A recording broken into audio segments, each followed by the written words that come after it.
Why do I hunt? Man, what a simple question.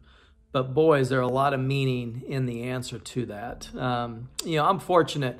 I've been around hunting my whole life. I really don't know, really, as I think back on all my earliest memories, at one point or another, hunting's been involved in it. My dad got us active in hunting at an early age, from, duck hunting in central Kansas to pheasant hunting up in South Dakota. I cherish those memories. Those were great times. And I really do feel like it's kind of created a part of me that's irreplaceable.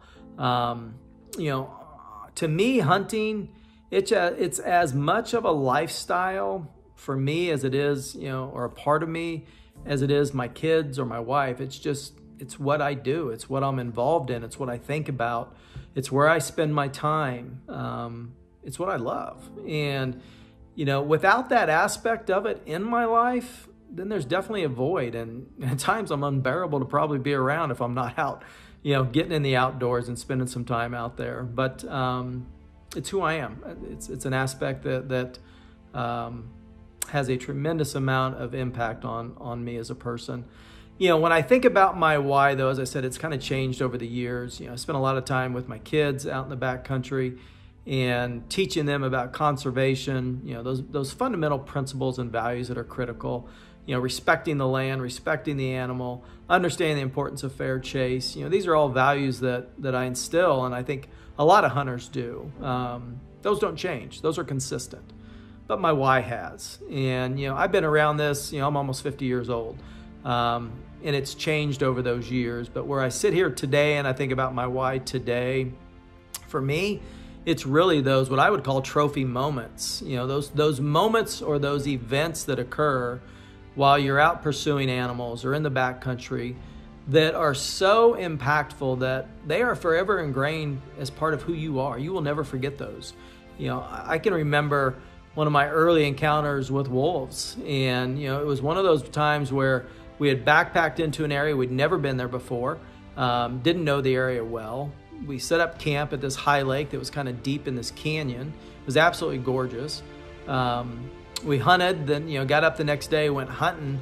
But then as we started to head back to camp and we were probably half a mile away, the sky just erupted. I mean, it was the most beautiful orchestra of all of these different wolves howling, not one, not two, but there was a dozen or more wolves.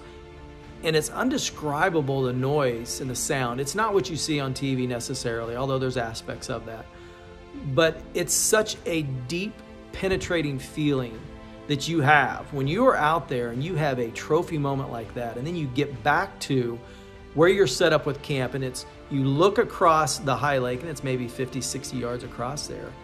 And there they are. I mean, just to lock eyes with one of the wolves that was so confident, he had no concern with us being there whatsoever. We were in his backyard, and that was clear.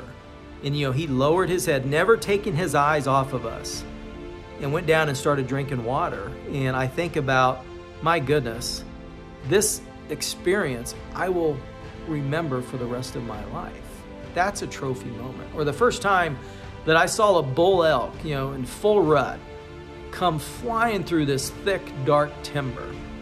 And I'm sitting there asking myself, how is this possible? How can an animal with a rack this size come fly through this timber, not get hung up on every twig and branch, but to come through there with such authority and to come up and stop 15, 20 yards from us, and he's just panting, he's breathing hard, he's in the rut, and you can see that steam just kind of billowing out of his nostrils, and you can see his chest breathing inside and out, just up and down, up and down.